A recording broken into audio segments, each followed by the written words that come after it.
In Hollywood's golden era, the villains who lingered longest in our memories shared a secret language of gesture and gaze. While the production code forbade explicit queerness, filmmakers smuggled it into cinema's shadows through coded antagonists. How did these characters shape our perception of otherness? What unspoken truths hide beneath their polished menace? Join us as we decode cinema's veiled personas. Waldo Lydecker, the fastidious puppeteer. In the 1944 film noir masterpiece Laura, Clifton Webb's portrayal of Waldo Lydecker transcended mere antagonism to become an iconic representation of unspoken queerness in classic Hollywood. First encountered narrating from his bathtub, surrounded by antiquities and classical compositions, Lydecker epitomized sophisticated refinement, caustic, sharp-tongued, and utterly dismissive of anything that threatened his meticulously arranged existence. His fixation with the eponymous Laura Hunt registered immediately as disturbing, less amorous than acquisitive, as though he perceived her not as an autonomous individual, but as a coveted acquisition in his carefully curated collection. Lydecker didn't simply appreciate Laura. He sought to possess her completely. When the rugged, conventionally masculine detective Mark McPherson, portrayed by Dana Andrews, entered the narrative, Lydecker's contempt manifested instantly, seething with unmistakable personal animosity. Scholars and film analysts have long interpreted these dynamics as laden with queer subtext, particularly considering the era's stringent censorship. The production code, which regulated Hollywood's moral boundaries until the late 1960s, prohibited explicit portrayals of homosexuality. Nevertheless, filmmakers became adept at implication. Lydecker emerged as a quintessential example of this coded storytelling. He perfectly embodies the archetype described by cinema historian Vito Russo in The Celluloid Closet: cerebral, eloquent, emotionally volatile, and socially isolated. He's the figure who weaponizes intellect and verbal acuity rather than physical force. His villainy stems not from brute strength, but from a profoundly controlling nature and the rage of displacement. When Laura dares develop feelings for someone besides him, his reaction transcends jealousy. It's the unraveling of an identity constructed around quiet obsession. The fact that Webb's performance manages to evoke both menace and profound sorrow only enriches the queer-coded dimensions beneath his polished exterior. Clifton Webb himself contributed to the mystique. He never married, maintaining a largely private personal life, which only intensified speculation. He was renowned for his meticulous elegance, theatrical demeanor, and for cohabiting with his mother well into adulthood, details frequently highlighted by Hollywood gossip columnists of the period. While it's problematic to reduce an actor's private life to conjecture, many researchers believe Webb's inherent precision and distant manner informed his portrayal of Lydecker. It wasn't mere performance, but embodiment. The role earned him an Academy Award nomination and, more significantly, established a template for the sophisticated, emotionally intense adversary who defied noir's conventional masculinity. In a genre defined by smoldering masculinity and femmes fatales, Lydecker stood distinct, too impeccably attired, too razor-sharp, and far too invested in control. Among Golden Age queer-coded villains, Waldo Lydecker remains an archetypal figure, not because he engaged in melodramatic villainy or proclaimed his desires, but because he couldn't. That repression became his danger. He was the scorned figure, not by a romantic partner, but by a society that refused to acknowledge his authentic self. His menace emerged from elegance turned bitter, obsession disguised as sophistication, and queerness redirected into control. Lydecker wasn't simply a villain. He was a coded declaration beneath Hollywood's polished whisper. a character whose silken acidity helped establish the foundation for generations of stylish, dangerous, and profoundly queer antagonists to follow. Addison DeWitt. The calculating critic. Addison DeWitt, the caustic theater critic from 1950's All About Eve, didn't merely compose malicious reviews, he established a cinematic archetype. Portrayed by George Sanders with a voice like velvet wrapped around a blade, DeWitt was urbane, merciless, and emotionally impenetrable. His indifference toward women, combined with his cultivated aesthetic and biting wit, has long supported interpretations of the character as coded LGBTQ, a subtle yet powerful signal during an era when the production code prohibited explicit queer themes. Some film historians suggest DeWitt followed the precedent set by earlier coded antagonists like Cairo and Waldo Lydecker. Yet his portrayal remains among the most sophisticated and unmistakable. His manipulation of Eve Harrington wasn't motivated by passion, but served as a demonstration of power, a performance of control veiled in charm. Industry rumors suggest DeWitt was inspired by actual Broadway critics known for their cutting remarks and rumored homosexuality, though specific identities were never confirmed. In The Celluloid Closet, Vito Russo identifies characters like DeWitt as emblematic of Hollywood's tendency to portray queerness through intelligence, emotional detachment, and domination. For some viewers, he represents a study in psychological nuance. For others, a reminder of how queerness was once equated with menace. Either interpretation acknowledges that Addison DeWitt didn't merely critique the spotlight, he commandeered it. Mrs. Danvers, the devoted shadow. In Alfred Hitchcock's 1940 adaptation of Rebecca, the foreboding presence of Mrs. Danvers introduced one of classic Hollywood's earliest and most disquieting queer-coded villains. Performed with chilling stillness by Judith Anderson, Danvers glides through Manderley like a phantom bound to the memory of the deceased Rebecca. Her reverential handling of Rebecca's possessions, the unhurried, lingering caress of lingerie, and the hushed veneration in her voice, suggests devotion far exceeding professional obligation.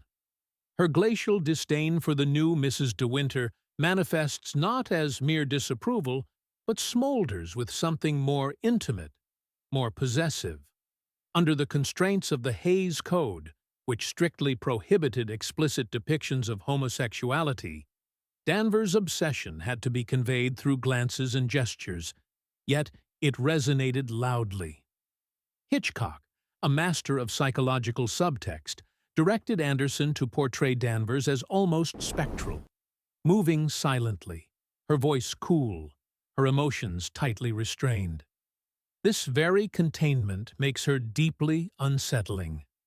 When Danvers attempts to persuade the second Mrs. De Winter toward suicide, it transcends simple villainy.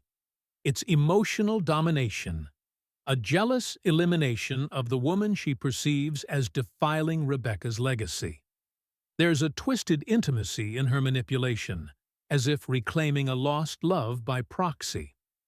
Though Anderson never publicly acknowledged the character's implied sexuality, her performance carved a space for queer villains on screen, tragic, chilling, and impossible to disregard. Rebecca won the Academy Award for Best Picture, and has since been preserved in the Library of Congress for its cultural significance, much of which stems from Anderson's performance. Danvers established a template for generations of lesbian-coded villains, women characterized by cold authority, emotional repression, and possessiveness that often turned deadly.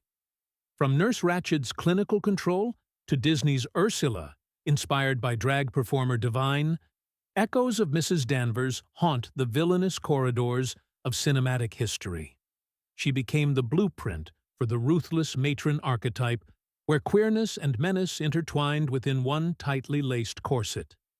In the glittering, repressed realm of Golden Age Hollywood, queerness couldn't openly declare itself, but found ways to haunt the margins. Mrs. Danvers didn't engage in theatrical villainy. She weaponized silence, grief, and yearning. Her queerness wasn't her villainy. It was the wound driving it. By encoding that queerness into such an indelible character, Hitchcock and Anderson presented the screen with one of its most complex and enduring antagonists. Mrs. Danvers didn't merely safeguard Rebecca's memory, she became it, binding her identity to a love that dared not speak its name, but could still reduce the house to ashes. Bruno Anthony, the seductive strangler. Bruno Anthony, the smooth-talking murderer in Alfred Hitchcock's 1951 thriller Strangers on a Train, remains one of the most notorious studies in covertly gay villainy from Hollywood's golden age. Portrayed with unsettling charisma by Robert Walker, Bruno is flamboyant, fixated, and strongly implied to be homosexual, though never explicitly, due to the production code's strict oversight. His fascination with tennis star Guy Haines transcended mere criminal alliance. From handling Guy's lighter with intimate familiarity to whispering promises of their arrangement with disconcerting proximity, Bruno's every action resonated with homoerotic subtext that critics continue to analyze decades later. Patricia Highsmith's original novel addressed that tension more explicitly, but Hitchcock, constrained by the moral gatekeepers of the period, relied on nuance and performance. Reports suggest he even encouraged Walker to subtly emphasize Bruno's queerness to heighten the creeping sense of unease. In post-war America, queerness was commonly branded deviant, and Bruno's delicate demeanor, flamboyant attire, and disinterest in women marked him as a cinematic outsider. He wasn't Hollywood's first such character. Mrs. Danvers in Rebecca had already pioneered the way, but Bruno solidified the archetype of the intriguing coded gay antagonist. Walker's performance received acclaim, with the New York Times praising his brilliant study in Menace. Tragically, it would be among his final roles. On August 28, 1951, Walker died from an adverse reaction to a sedative prescribed by his psychiatrist. His untimely death cast an eerie shadow over his legacy. Bruno Anthony remains a figure who provokes debate. Was he a casualty of repressive conventions, or a quiet rebellion hiding in plain sight? Dorian Gray, The Beautiful Monster. In 1945, MGM adapted Oscar Wilde's notorious novel with The Picture of Dorian Gray, a production that exemplifies veiled LGBTQ menace during the Code era. Hurd Hatfield's Dorian wasn't merely handsome, he was disturbingly flawless, emotionally distant, and adrift in immorality. While critics at the time admired his cool mystique, later commentators identify that same detachment as an example of coded threat, a trope repeatedly employed to convey otherness covertly. The camera's persistent focus on Dorian's face and figure, particularly in scenes of vanity, emphasized his allure in ways rarely afforded male characters. George Sanders, portraying the beguiling Lord Henry, delivered dialogue steeped in decadent philosophy, establishing a rapport with Dorian that navigated around forbidden intimacy without explicitly crossing boundaries. Due to the production code's strict limitations, explicit homosexual themes were prohibited, but subtleties flourished. The chemistry between Dorian and Lord Henry feels deliberately suggestive. Some film historians maintain that Dorian's moral corruption was presented as a cautionary tale, with his hedonism and aestheticism serving as veiled metaphors for suppressed desire. Hollywood rumors persisted that Hatfield's private life mirrored the character's hidden identity. Whether factual or speculative, this conjecture only enhances the film's legacy. Although audiences in the 1940s might have overlooked the deeper implications, contemporary queer critics have reclaimed Dorian as a poignant representation of repression. his portrait deteriorating in secrecy while he remained outwardly pristine. Today, the film is widely recognized as a landmark in queer horror, not despite its coded nature, but precisely because of it. Dr. Pretorius, the eccentric creator. In 1935's Bride of Frankenstein, Dr. Pretorius transcended the mad scientist trope. Performed by Ernest Thesiger with theatrical flair and a voice dripping with irony, Pretorius emerged as one of early Hollywood's most overtly queer-coded villains. His arched eyebrows, languid gestures, and appreciation for fine wine weren't mere eccentricities. They were calculated signals smuggled past the Hays Code by a production that recognized exactly what it was doing. Thesiger, a known eccentric who moved in artistic circles including openly gay author W. Somerset Maugham, brought a camp sensibility that was difficult to overlook. James Whale, who was gay and whose sexuality was known within certain Hollywood circles, directed the film with knowing insight. Many scholars believe Whale encouraged Thesiger to accentuate the character's flamboyance and theatricality, crafting a figure both unsettling and magnetic. Pretorius's dismissive attitude toward women, his obsessive connection with Frankenstein, and his intimate manipulation of their shared creation formed a dynamic that many critics and historians interpret as suggestive of a veiled romantic or homoerotic subtext. Some speculate that Whale used Pretorius to satirize societal paranoia surrounding queer influence, embedding satire within horror's shadows. Pretorius didn't merely dominate scenes, he established a lasting impact. He remains an early and influential example of queer-coded villainy in Hollywood horror, a character whose danger was inseparable from his charisma. Sir Humphrey Pengalan, the theatrical magistrate. In Alfred Hitchcock's Jamaica Inn, released in 1939, Charles Laughton's portrayal of Sir Humphrey Pengalan delivered more than mere villainy. It offered a flourish of camp theatricality. As a corrupt magistrate with a penchant for grandiose performance, Pengalan combined a curious mixture of farce and menace.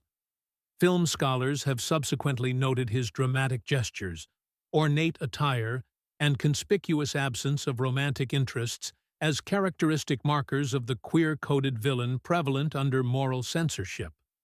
While no clear record indicates an intentional LGBTQ angle in the script, contemporary analysts frequently identify the role as an early model of how queerness was suggested through depravity. Laughton himself, whose personal life has remained somewhat obscure, infused the part with a distinctively stylized energy, an approach some interpret as resistance against Hollywood's enforced norms. Anecdotes suggest that Laughton's creative authority on the production, he co-produced and wielded considerable influence, may have contributed to the character's fluid presentation, although Hitchcock reportedly resented the actor's dominating involvement. Though Jamaica Inn isn't typically grouped with Hitchcock's more overtly coded films like Rope or Psycho, Pengalan remains an intriguing artifact, an antagonist whose eccentric showmanship and emotional detachment implied the unmentionable. Joel Cairo, the perfumed predator. Joel Cairo entered cinematic history in 1941's The Maltese Falcon, introducing one of classic Hollywood's earliest and most enduring coded villains. Portrayed by Peter Lorre, Cairo was never explicitly identified as homosexual, but his soft-spoken manner, scented handkerchief, and fastidious demeanor were hardly subtle signifiers to viewers. Operating under Hollywood's moral restrictions, which prohibited direct representations of homosexuality, filmmakers relied heavily on implication. Lorre's performance was deliberate, theatrical, and unmistakably suggestive. In Dashiell Hammett's original 1930 novel, Cairo's homosexuality was stated plainly, but by the time director John Huston adapted the story, that element had to be buried beneath suggestion. Film historian Vito Russo later identified Cairo in The Celluloid Closet as a prime example of the villainous homosexual, a trope equating queerness with moral corruption. Russo argued that Cairo's difference rendered him threatening, not incidentally, but essentially. Some film scholars suggest that Laure's outsider status, he was a Jewish émigré who fled Nazi Germany, may have given him particular sensitivity to marginalized characters.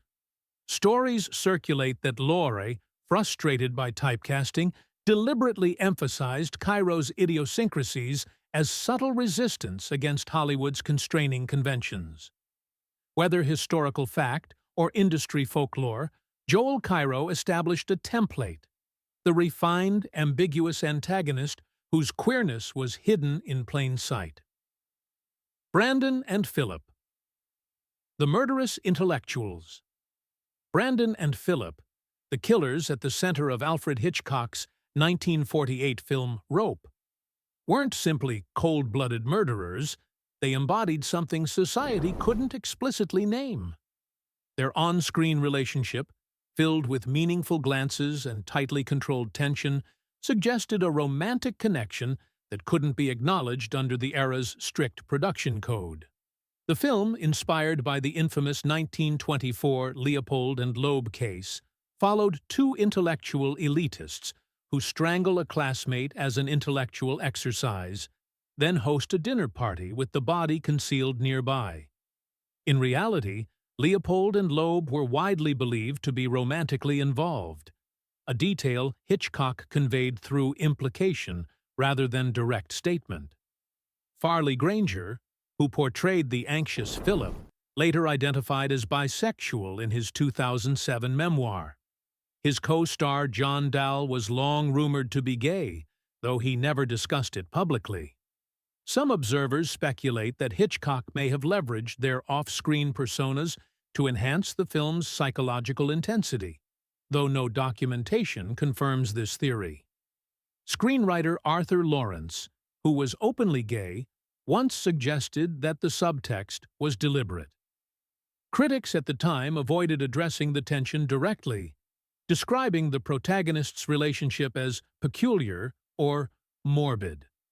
Today, it's recognized as classic LGBTQ subtext. The character's arrogance, refined taste, and Nietzschean superiority complex weren't simply villainous traits.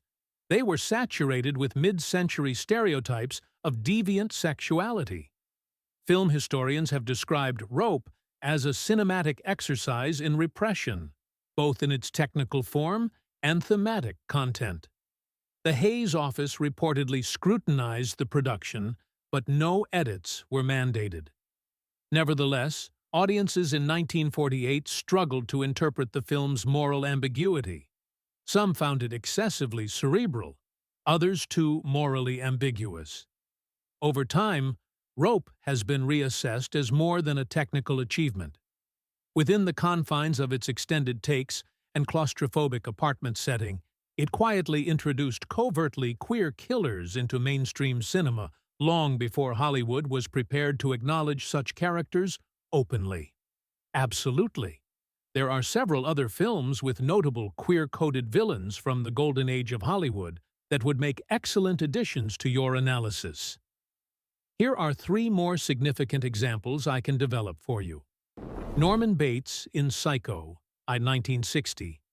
Anthony Perkins' portrayal of Norman Bates in Hitchcock's Psycho is perhaps one of the most analyzed queer-coded villains in cinema history. His character's complex relationship with his mother, effeminate mannerisms, and voyeuristic tendencies created a disturbing portrait that many scholars have interpreted as coded homosexuality. The film's release came at the tail end of the production code era, but still operated under its restrictions. Zachary Smith in Lost in Space, 1965 to 1968. While not a film, but a television series, Jonathan Harris's Dr. Smith character became an iconic queer-coded villain of the 1960s. His prissy mannerisms, theatrical delivery, and consistent cowardice contrasted sharply with the traditionally masculine heroes. Despite being a family show, Smith's characterization relied heavily on coded queerness as part of what made him untrustworthy and other. Leonard in North by Northwest, 1959. Martin Landau's portrayal of Leonard, Van Damme's personal secretary in Hitchcock's North by Northwest, provides another excellent example. His jealousy toward Eve Kendall, Eva Marie Saint, is portrayed not as professional concern, but as personal possessiveness of his employer. Landau himself stated in later interviews that he played the character as gay, making Leonard one of the rare instances where the actor consciously created a queer-coded performance despite the production code. Plato in Rebel Without a Cause, 1955. Salmoneo's character, Plato in Rebel Without a Cause, represents a different kind of queer coding, not as a villain, but as a tragic figure. His obvious attachment to James Dean's character broke new ground in depicting teen angst with clear homoerotic undertones. While not a villain, this character demonstrates how queer coding extended beyond antagonists and provides an interesting counterpoint to your analysis. Would you like me to develop a full analysis of any of these characters similar to what I've done for the others in your original text? I could either add one or more of these to your existing document or create a separate section focusing just on these additional examples. The legacy of coded villainy. In the glittering yet severely restricted world of Golden Age Hollywood, filmmakers devised ingenious methods to portray characters whose identities couldn't be openly acknowledged. These queer-coded villains, from Waldo Lydecker's possessive sophistication to Mrs. Danvers's obsessive devotion, established archetypes that would influence cinema for decades. These characters shared common attributes: refined aesthetics, emotional intensity, verbal rather than physical aggression, and a profound sense of otherness. Their queerness wasn't incidental to their villainy, but intimately connected with it, suggesting that difference itself was threatening. Yet despite, or perhaps because of, their status as antagonists, these characters often commanded audience fascination. They were frequently the most complex, articulate, and memorable figures in their respective films, stealing scenes and leaving indelible impressions while conventional heroes faded from memory. The tragedy underlying these portrayals is that queerness could only appear on screen when cloaked in menace. The sophisticated villain became cinema's closest approximation to visible queerness, a problematic legacy that contemporary filmmakers continue to navigate and subvert. As we re-examine these characters through modern perspectives, we recognize both their troubling implications and their surprising resilience. They represent a coded history of representation, proof that queerness has always existed on screen, even when forced into shadows. These figures weren't just villains. They were coded declarations beneath Hollywood's polished silence. Characters whose elegant menace helped establish foundations for more authentic representation in generations to come. Ooh.